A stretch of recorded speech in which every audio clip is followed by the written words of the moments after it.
अस्सलामुअलैकुम रहमतुल्लाहि वबरकातुहू। लीजिए पेश खिदमत है मुहिउद्दीन साहब का नावल मुक़द्दर का 7वां पार्ट स्टार्ट हो रहा है। मैं मुक़द्दर हूँ, मैं एक बाजीगर हूँ। मैं तुम्हारे साथ पैदा होता हूँ और तुम्हारे हाथ की लकीरों पर चलता हूँ और तुम्हारे साथ ही मर जाता हूँ, क्योंकि मैं मुक़द्दर हूँ। मैं मुक़द्दर हूँ, एक बाजीगर। लीजिए पेश खिदमत है मुक़द्दर का 7वां पार्ट। अब मैं तुमसे पूछ रहा हूँ, बोलो, मौत चाहते हो या अपनी सलामती? वो सहम कर आजिज़ी से बोला, मैं सलामती चाहता हूँ। प्लीज़ मुझे यहाँ से जाने दो। हाँ, इसी में तुम्हारी खैरियत है। चुपचाप अपनी गाड़ी में बैठो और यहाँ से चले जाओ। वो तो जैसे अपनी जान छुड़ाना चाहता था। फ़ौरन ही तेज़ी से चलता हुआ स्टीयरिंग सीट पर आकर बैठ गया। इसे स्टार्ट करके आगे जाना ही चाहता था कि पाशा जानी ने एक फायर किया।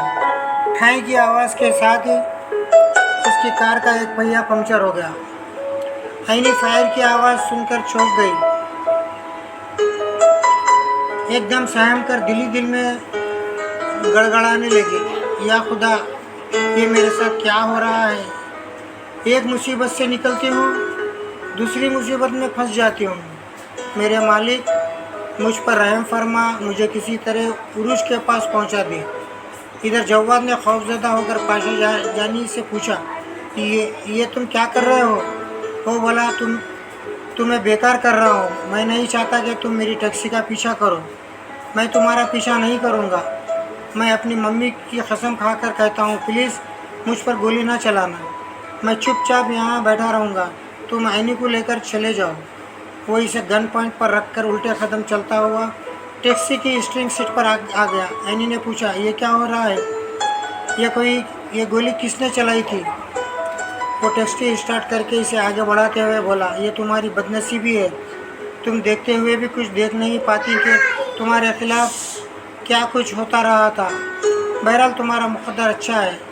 मैं तुम्हें अस्पताल पहुंचा रहा हूं। वो खौफ से लरसते हुए बोली, क्या तुमने जव्वाद को कत्ल कर दिया है?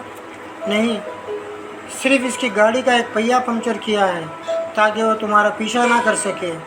मैं कैसे यकीन करूं कि तुमने इसे कत्ल नहीं किया? तुम टैक्सी चलाते हो और अपने साथ रिवाल्वर भी रखते हो। वो खबनुमा आईने में इसे देखते हुए बोला, ये रिवाल्वर मेरा नहीं, जव्वाद का है। वो मुझे गन पॉइंट पर रख कर मजबूर कर रहा था कि मैं इससे 1 लाख रुपए ले लूं और तुम्हें इसके हवाले कर दूं। इसकी कार में लाखों रुपए की गड्डियां रखी हुई थी। मैं चाहता अभी तुम्हारा सौदा कर सकता था। वो बोल रहा था, लेकिन ऐनी यकीन नहीं कर सकती थी कि एक मामूली टैक्सी ड्राइवर लाखों रुपए छोड़कर एक तना लड़की की हिफाजत करेगा। ये खाली हाथ रहेगा। इसके दिमाग में खतरे की घंटी बज रही थी। इसने सोचा, पता नहीं ये मुझे कहाँ ले जा रहा है। इसके पास रिवाल्वर भी है, इसका कुछ नहीं बिगाड़ सकूंगी। चीखना चाहूँगी तो मुझे गोली मार देगा। वो सोच रही थी और बार बार खिड़की की तरफ देख रही थी। मालूम करना चाहती थी कि वो किस रास्ते से गुजर रही है। चांदनी रात में गुजरते हुए मनाज़र समझ नहीं आ रहे थे। वो परेशान होकर बोली, तुम मुझे कहाँ ले जा रहे हो? कितनी देर से गाड़ी चला रहे हो? अभी तक अस्पताल क्यों नहीं आया? अस्पताल चलकर तुम्हारे पास नहीं आएगा। वो जहाँ है वहीं रहेगा। तुम अस्पताल पहुँचने वाली हो, लेकिन तुम किस रास्ते से गुजर रहे हो मेरी समझ में वहाँ नहीं आ रहा है। इस वक्त हम होटल मेट्रोपोल से आगे निकल चुके हैं और अब एयरपोर्ट रोड पर पहुँचने वाले हैं। अस्पताल ज़्यादा दूर नहीं है। तो खिड़की से बाहर देखती हुई बेयकीनी से बोली, नहीं, तुम झूठ बोल रहे हो, बातें बना रहे हो। टैक्सी अचानक ही एक झटके से रुक गई। इसने सहम कर पूछा, ये तुमने गाड़ी क्यों रोक दी? मैं बाहर नहीं निकलूंगी, गाड़ी चलाओ। ड्राइवर ने पलट कर कहा, इधर देखो। इसने देखा, वो हाथ बढ़ाकर इसे रिवॉल्वर दिखा रहा था। वो दहशत ज़दा सी होकर पीछे खिसक गई। टैक्सी के नन्हे से बल्ब में रिवॉल्वर धुंधला धुंधला सा दिखाई दे रहा था। डरो मत, मैं ये रिवॉल्वर तुम्हें दे रहा हूँ ताकि तुम अपनी हिफाजत कर सको। इसने बेयकीनी से पाशा जानी को देखा, फिर फौरन ही लपक कर इसका रिवॉल्वर हाथ से रिवॉल्वर ले लिया। पाशा ने पूछा, क्या इसे चलाना जानती हो? वो रिवॉल्वर का चंबर चेक कर रही थी। फिर बोली, हाँ, जहाँ दौलत होती है वहाँ इन हथियारों का इस्तेमाल सीखना पड़ता है। ये पूरी तरह लोड है, मैंने सिर्फ एक गोली चलाई थी। क्या अब तुम मुतमईन हो? वो एक गहरी सांस लेकर बोली, हाँ, अब गाड़ी चलाओ और शॉर्टकट रास्ता अख्तियार करो। वो गाड़ी स्टार्ट करके आगे बढ़ते हुए बोला, कोई शॉर्टकट रास्ता नहीं है। तुम चाहो तो मुझे गोली मार सकती हो, मगर अस्पताल पहुंचने के बाद ऐसा करना। इससे पहले मुझे मारोगी तो तुम्हें वहां तक पहुंचाने वाला कोई नहीं होगा। हो सकता है बहुत से मदद के लिए आए, लेकिन तुम आजमा चुकी हो कि मदद को आने वाले कैसे कैसे गुल खिलाते हैं। अब इसके हाथ में रिवॉल्वर था। वो मुतमईन थी, अगर इसे भटकाना चाहता तो वो किसी भी वक्त इसे पीछा छुड़ा सकती थी। वो बोली, एक बात बताओ, तुमने ये रिवॉल्वर अपनी हिफाजत के लिए रखा है, फिर इसे मेरे हवाले क्यों कर दिया? अब मैं तुम्हें कैसे यकीन दिलाऊं? ये रिवॉल्वर मेरा नहीं है, इसी जव्वाद का है जो तुम्हें जबरन ले जाना चाहता था। क्या वो तुम्हारा कोई रिश्तेदार है? हाँ, वो मेरा सौतेला भाई है। वो बोला, तो फिर घर पहुंचकर ये रिवॉल्वर इसके हवाले कर देना, फिर तुम्हें यकीन हो जाएगा कि ये मेरा नहीं है और ना ही मैं ऐसी ख़तरनाक चीज़ें पालता हूँ। ऐनी जव्वाद के बारे में सोचने लगी।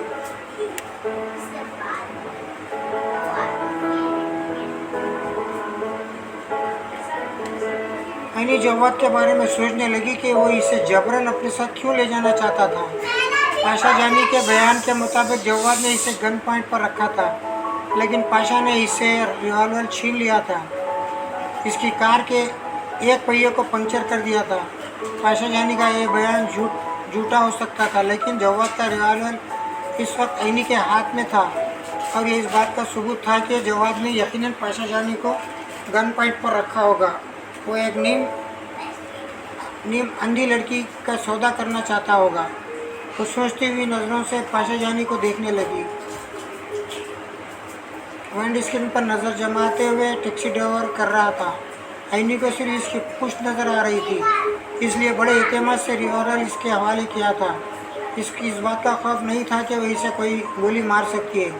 इसका एतमाद ये ऐनी को मुतासर कर रहा था। अस्पताल के आते में वो टैक्सी की रफ्तार सुस्त करते हुए बोला, लो ये लो, तुम अस्पताल के आते में दाखिल हो चुकी हो। अब बताओ किस तरफ जाना है? यहाँ एक पीसीओ है, वहाँ चलो। इसने पीसीओ के सामने टैक्सी रोक दी तो टैक्सी से उतरने लगी तो पाशा ने कहा, रिवॉल्वर को आंचल में छुपा लो। ऐनी ने उतरते वक्त रिवॉल्वर को आंचल में छुपा लिया। फिर पीसीओ के कमरे में आकर उरुज के मोबाइल पर रब्ता किया। वो ऐनी की आवाज़ सुनते ही एकदम से उछल पड़ी। फिर बोली, तुम कहाँ है? आखिर खैरियत से तो है ना? बिल्कुल खैरियत से हूँ और इस वक्त तेरे अस्पताल के आते में हूँ। पीसीओ से बोल रही हूँ, फ़ौरन यहाँ आ जाओ। बस अभी आई। ऐनी ने पीसीओ से बाहर आकर पाशा जानी को एहसानमंदी से देखा, फिर कहा, सॉरी, मैं तुम पर शुबा कर रही थी। सॉरी ना कहो, तुम जिन हालात से गुजरती आ रही हो इनके नतीजे में शुबा करना ही था।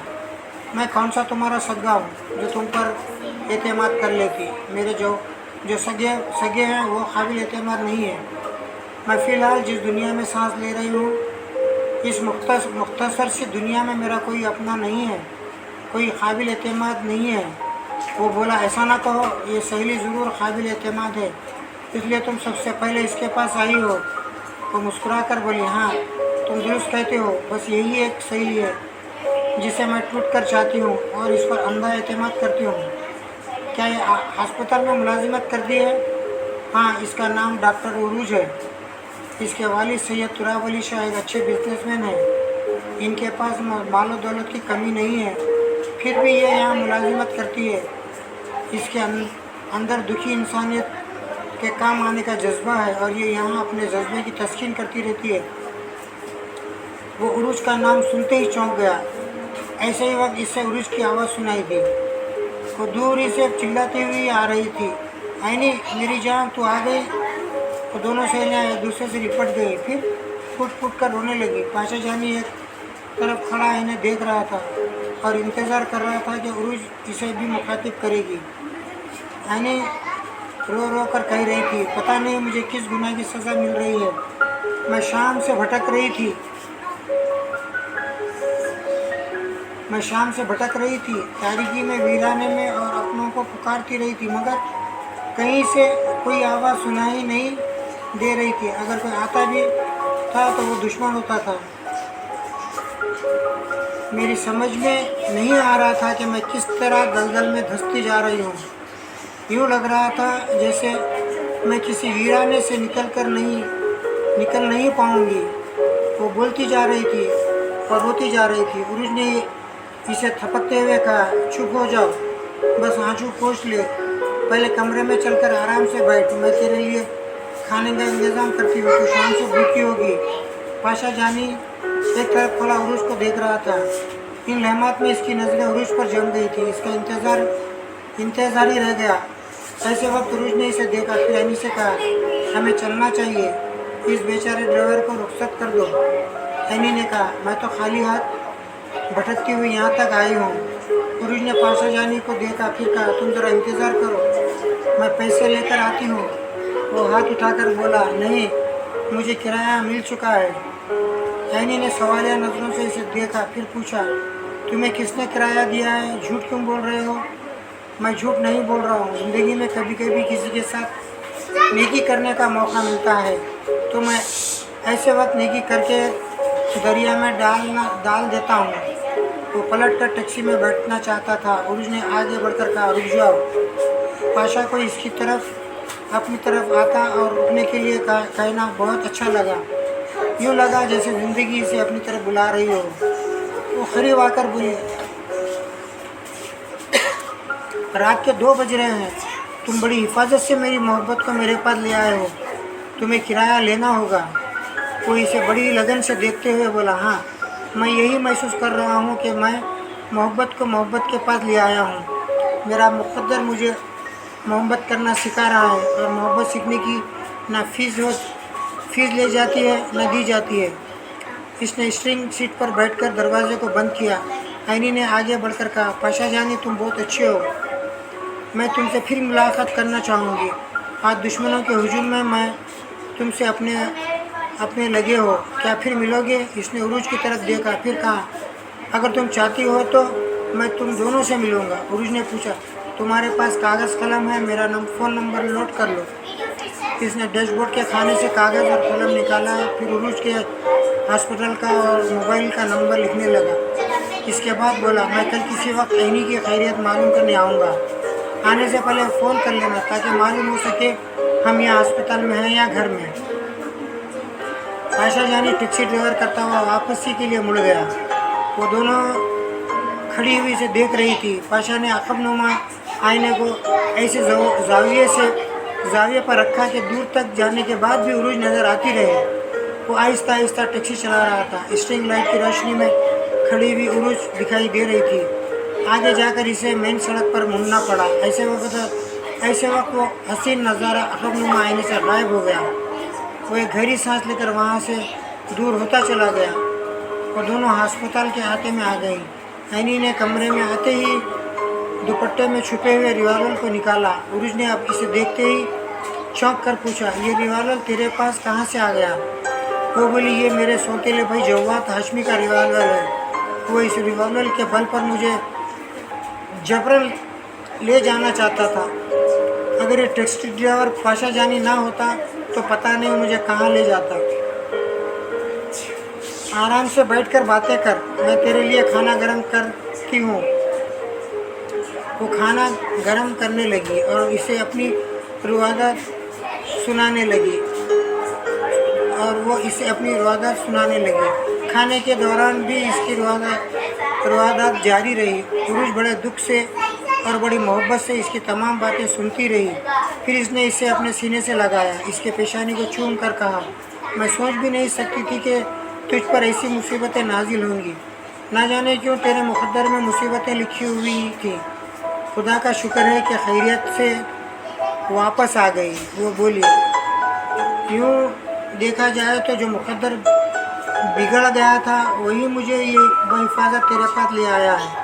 समझ नहीं आती कि कौन तुझसे दुश्मनी कर रहा है।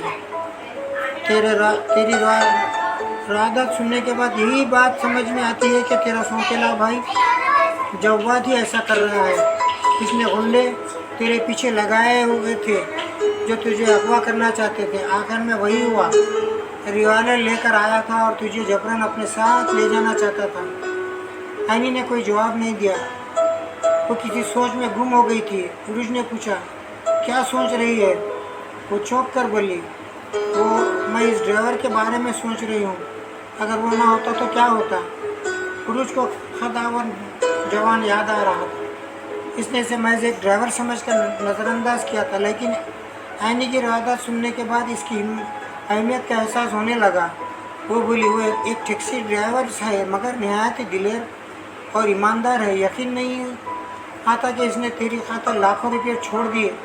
ये रिवाल्वर जवाद के पास था। इसने कितनी दिलेरी से मुकाबला करके रिवाल्वर इससे छीना होगा। तो तू वहाँ मौजूद थी, इन्हें लड़ते झगड़ते देख रही होगी। वो इनकार में सर हिलाकर बोली, मैं कुछ फासले पर थी। हेडलाइट्स की रोशनी में वो बहुत धुंधले से दिखाई दे रहे थे। मेरी तो कुछ समझ नहीं आ रहा था कि वहाँ क्या हो रहा है। पुरुष ने पूछा, तूने इसका कोई नाम लिया था? हाँ, इसने अपना नाम सलामत पाशा बताया था। कह रहा था सब इसे पाशा जानी कहते हैं। इसकी जवामर्दी और फरसनाशी ने मुझे मुतासर किया है। वैसे ये बताओ, वो देखने में कैसा है? मैंने तो जब भी देखा वो धुंधला धुंधला सा दिखाई दिया। वो जैसे उरुज के सामने आकर खड़ा हो गया। इसने तवज्जो से पाशा जानी को नहीं देखा था, बस इस हद तक याद आया कि वो एक खूब जवान था। पुरुष ने इसे तवज्जो से नहीं देखा था। तुझे पाने की खुशी ऐसी थी कि मैं किसी दूसरे की तरफ ध्यान दे ही नहीं सकती थी। वो दोनों थोड़ी देर के लिए चुप हो गई। ऐनी अपने तस्वर में धुंधले धुंधले से नौजवान को देख रही थी और वो सोच रही थी कि इसने इसे तवज्जो से क्यों नहीं देखा था, और जब तवज्जो से देखा ही नहीं था तो अब वो क्यों मुतासर कर रहा था? क्या इसलिए कि इसने इसकी जान से ज़्यादा अजीज़ सहेली की जान बचाई है, इसे बाहिफाजत इसके पास पहुंचाया है, या और कोई बात थी जो इसकी समझ में नहीं आ रही? दाऊद सुबानी 50 बरस का एक सेहतमंद बूढ़ा था। इसे देखने वाले बूढ़ा नहीं कहते थे, लेकिन जवान भी नहीं कह सकते थे। यानी वो अभी जवानी और बुढ़ापे के दरमियान सांसें ले रहा था। बज़ाहिर इंपोर्ट एक्सपोर्ट का बिजनेस करता था, लेकिन दर पर्दा अंडरवर्ल्ड के 4 गॉड फादर में से एक था। मुल्क की सियासत वालों की कमजोरियों से खेलता रहता था और इन्हें ब्लैकमेल करके अपना उल्लू सीधा करता रहता था। और दुर्दाना बेगम के दूर के रिश्ते का भाई था। इसे छोटी बहन की तरह चाहता था और इसके अच्छे बुरे वक्त में काम आता रहता था। ऐनी के मामले में भी इसके काम आ रहा था। ये जानता था कि दुर्दाना बेगम हर हाल में ऐनी को अपनी बहू बना लेना चाहती है। ये रिश्ता कायम होने के बाद ऐनी के बाप फलक सिकंदर के तमाम कारोबार पर कब्जा जमा सकती थी और तमाम दौलत जायदाद पर भी हाथ साफ कर सकती थी। इसने दाऊद सुबानी से कहा, भाई कभी सीधी उंगली से नहीं निकल रहा है। मैं इस नीम अंधी लड़की को भरपूर ममता दे रही हूँ, किसी बात की कमी नहीं कर रही हूँ, फिर भी वो मेरे बेटे जवाद की तरफ मायल नहीं हो रही है। अब तो एक ही रास्ता रह गया है कि मैं जबरन इसकी शादी अपने बेटे से कराऊँ। जब मेरा बेटा इसे ज़ेर करेगा, इसे अपने बच्चे के माँ बनाएगा, तब वो ठंडी पड़ जाएगी और हालात के सामने सर झुका लेगी। दाऊद सुबानी ने तायद की, हाँ ये अच्छी तदबीर है, तुम अरबपति शहजादी को इसी तरह अपने काबू में कर सकती हो। दोनों ने प्लानिंग की। फिर सज्जाद सुबानी ने कहा, मेरे पास कई खुफिया अड्डे हैं, आईनी को अगवा करके वहाँ पहुँचाया जाएगा, वहीं जवाद से इसका निकाह पढ़ा दिया जाएगा। फिर जवाद इसके साथ वहाँ अज़वाजुल ज़िंदगी गुजारता रहेगा, और जब तक वो माँ नहीं बनेगी इस वक्त तक किसी को ये मालूम नहीं हो सकेगा कि हमने इसे कहाँ छुपा कर रखा है। दाऊद सुबानी ने इस मंसूबे के मुताबिक अपने तीनों गुंडों को हुक्म दिया कि वो ऐनी को अगवा करके इसके एक खुफिया अड्डे में पहुंचा दे। एक नीम अंधी लड़की को अगवा करना कोई मुश्किल काम नहीं था, लेकिन जब अगवा की वारदात शुरू हुई तब पता चला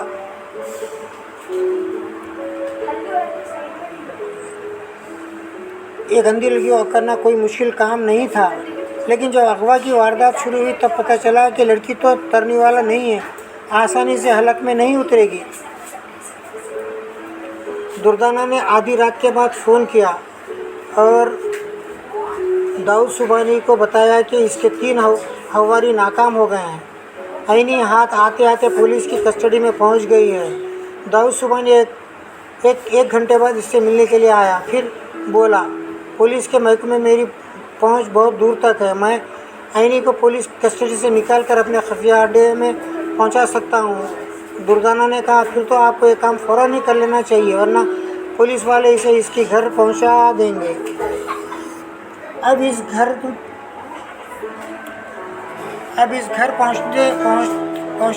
पहुंचने ही दो। मेरे लिए मुश्किल ये है कि ऐनी का चचाजाद भाई जीशान सुप्रिटेंडेंट ऑफ पुलिस है मेरा, इसलिए ऐनी को अपनी तहवील में रखा होगा और शायद अब तक इसे घर ले गया होगा। तो बोली, मैं हैरान हूँ कि वो अंधी इस तारीकी में इन हवारियों को किस तरह धोखा दे रही और इनसे बचकर कैसे निकल गई। अंधी के लिए तारीकी क्या और रोशनी क्या। वो तारीकी में इसलिए कामयाब हुई कि हमारे 3 हवारी रोशनियों की आदी थी, इसलिए अंधेरे में अपनी इसे तलाश ना कर सके और भटकते रहे। तुम फलक आफ्ताब को या जीशान को फ़ोन करो, मालूम करो कि वहाँ पहुँच गई है या नहीं। वो रिसीवर उठाकर नंबर पंच करना चाहती थी। इसी वक्त जवाद ड्राइंग रूम में दाखिल हुआ। दुर्दाना ने पूछा, तुम इतनी रात को कहाँ से आ रहे हो? कुछ ना पूछें कि क्या कहाँ से आ रहा हूँ। इस अंधी ने बहुत ख्वार किया है, हाथ आते आते फिर से निकल गई है। दुर्दाना ने चौंक कर पूछा, क्या तुम ये कहना चाहते हो कि तुम ऐनी तक पहुँच गए थे? वह एक सोफे पर बैठते हुए बोला, हाँ, मैंने अभी 1 घंटे पहले इसे एक टैक्सी ड्राइवर के साथ देखा था। मैंने इस टैक्सी वाले को रोक कर ऐनी से कहा वो मेरे साथ चले, लेकिन इसने इनकार कर दिया और मुझ पर भरोसा करने के बजाय एक टैक्सी वाले पर भरोसा कर रही थी। फिर दुर्दाना बेगम और दाऊद सुबानी को तमाम तफसीलात बताने लगा कि वो टैक्सी वाला ना तो लाखों रुपए की लालच में आया और ना ही रिवॉल्वर की धौंस में वो बड़ा जीदार था, इसका रिवॉल्वर भी छीन कर ले गया। दाऊद सुबानी ने गुस्से से कहा, तुम्हें शर्म नहीं आती? वो नत्था था और तुम्हारे पास रिवॉल्वर था, फिर भी तुम इसे मात खा गए और ऐनी को इसके साथ रवाना करके यहाँ आ गए। अंकल, मैं बुज़दिल और कमज़ोर नहीं हूँ। इसने अचानक ही ऐसी चाल चली थी जिसकी मैं तवक्को नहीं कर सकता था, इसलिए वो मुझसे बाजी ले गया और जाते जाते मेरे कार का एक पहिया भी पंचर कर गया था। मैं बड़ी मुश्किलों से व्हील चेंज करने के बाद यहाँ पहुँचा हूँ।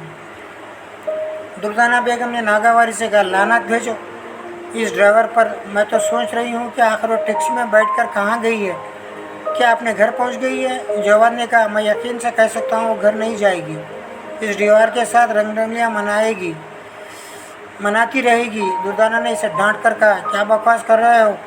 वो अपने मायार से नीचे गिरने वाली लड़की नहीं है। मम्मी, वो गिर चुकी है, यकीन ना आए तो घर फ़ोन करके मालूम कर लें, वो यकीनन वहाँ नहीं होगी। दुर्दाना ने सोचती हुई नज़रों से बेटे को देखा। फिर दाऊद सुबानी से कहा, आपके हवारियों ने कहा था कि वो पुलिस कस्टडी में पहुँच गई है। जब वहाँ पहुँची है तो जीशान तक पहुँची गई होगी। क्या जीशान अब इसे घर नहीं ले गया? क्या वो पुलिस कस्टडी से निकलकर इस टैक्सी वाले के साथ घूमती फिर रही है? दाऊद सुबानी ने कहा, तुम फ़ोन करो, अभी मालूम हो जाएगा। इसने रिसीवर उठाकर नंबर पंच किए। राब्ता होने पर फलक आफ्ताब की आवाज़ सुनाई दी, हेलो, कौन? मैं दुर्दाना बोल रही हूँ। खैरियत तो है आंटी? इतनी रात को फ़ोन कर रही हो, सुबह का इंतज़ार कर लें। वो बोली सुबह बहुत दूर है और मुमकिन है सुबह ना हो, आज रात ही क़यामत आ जाए। इसने चौंक कर पूछा, तुम क्या कहना चाहती हो? मैं अभी अभी अपनी बात की वजाहत करूँगी, पहले मेरे सवाल का हाँ या ना में जवाब दें। क्या ऐनी घर पहुँच गई है? नहीं। मैं तुम्हें ऐनी की फ़िक्र हमसे ज़्यादा क्यों है? वो बोली, आप लाख मुझे इसकी सौतेली माँ समझे, लेकिन हूँ तो मैं इसकी माँ हूँ। माँ आखिर माँ होती है। वो चिढ़कर बोली, तुम फुजील बकवास कर रही हो, कोई काम की बात हो तो करो, वरना मैं रिसीवर रख देता हूँ। काम की बात यह है कि ऐनी एक टैक्सी ड्राइवर के साथ रात को सड़कों पर घूमती फिर रही है, लेकिन घर नहीं आ रही है। आखिर क्यों? आप इसके बड़े अब्बू हैं, आप इसके सरपरस्त हैं, जिम्मेदार हैं इसके, आपको जवाब देना पड़ेगा। मैं फजूल बातों का जवाब नहीं देता। तुम ख्वामोखा ऐनी पर इल्ज़ाम लगा रही हो, वो एक टैक्सी ड्राइवर के साथ घूम रही है। ये तुम्हारी ये बात कोई नहीं मानेगा। वो एक ज़रा बेपरवाही से बोली, ना माने मगर हकीकत यही है। आप कभी किसी तरह भी मेरी बात की तस्दीक कर सकते हैं। दुर्दारा ने रिसीवर रखकर दाऊद सुबानी को देखा, फिर कहा, ऐनी घर नहीं पहुंची है, जवाब सही कह रहा है, वो ज़रूर इस टैक्सी ड्राइवर के साथ घूम रही होगी। वो ऐसी तो नहीं थी, फिर ड्राइवर क्यों सड़कों पर क्यों कर रही है? दाऊद ने कहा, तुमने बताया था कि ऐनी अपनी एक सहेली उरूज को बहुत ज़्यादा चाहती है। क्या इसका कोई फ़ोन नंबर तुम्हारे पास है? हाँ, मेरे पास इसका मोबाइल नंबर भी है और अस्पताल का नंबर भी है। दोनों पर ट्राई करती हूँ। इसने एक बार फिर रिसीवर उठाकर नंबर पंच किए। कुछ देर बाद ही उरूज की आवाज़ सुनाई दी, हेलो आंटी, आप यकीनन ऐनी के बारे में पूछना चाहती होंगी। वो लहजे को अफसरदा बनाकर बोली, हाँ बेटी, मैं इसके लिए बहुत परेशान हूँ। परेशान तो होना ही चाहिए। मेरी ऐनी प्यारे की तरह है, किसी के हाथ आती है और किसी के हाथ से फिसल जाती है। तुम्हारे लहजे में बहुत इत्मीनान झलक रहा है। इसके मतलब है ऐनी तुम्हारे पास पहुँची हुई है। जी हाँ, आपका अंदाज़ा दुरुस्त है, वो मेरे पास है। फिर आपका बेटा नामुराद होकर आपके पास पहुंच चुका होगा। मैं पहली बार तुम्हारे लहजे में तंज और गुस्ताखी महसूस कर रही हूँ। वो ऐनी की ज़बानी जवाद की जलालत सुन चुकी थी। तंज़ीह लहजे में बोली, अगर मैं गुस्ताख हूँ तो आपका बेटा क्या है? चोर, बदमाश, मुजरिम, उठाईगिर? दुर्दारा ने गुस्से से भप्पर कर कहा, यू शट अप। सोचे समझे बगैर ऐसी बातें ना करो। तुम ख्वामोखा मेरे बेटे को इल्ज़ाम दे रही हो। मैं सबूत के साथ इल्ज़ाम दे रही हूँ। आपके बेटे का रिवॉल्वर इस वक्त मेरे पास मौजूद है। कुछ देर के लिए दुर्दारा को चुप सी लग गई। इसने घूर कर जव्वाद को देखा, फिर फ़ोन पर बातें करते हुए कहा, अगर मेरे बेटे का रिवॉल्वर ऐनी के पास है तो इसका मतलब ये नहीं है कि मेरा बेटा मुजरिम है। वो टैक्सी ड्राइवर को रिवॉल्वर दिखाकर ऐनी को अपने साथ यहाँ लाना चाहता था या घर पहुँचाना चाहता था। क्या ऐसा करना जुर्म है? मैं मुक़द्दर हूँ, यहाँ पर इख्तिताम कर रहा हूँ पार्ट 7 का। मैं मुक़द्दर हूँ, तुम्हारे हाथ की लकीरों पर चलता हूँ, तुम्हारे साथ पैदा होता हूँ और तुम्हारे साथ ही मर जाता हूँ, क्योंकि मैं मुक़द्दर हूँ, एक बाजीगर। अल्लाह हाफिज़, अपना ख्याल रखिए।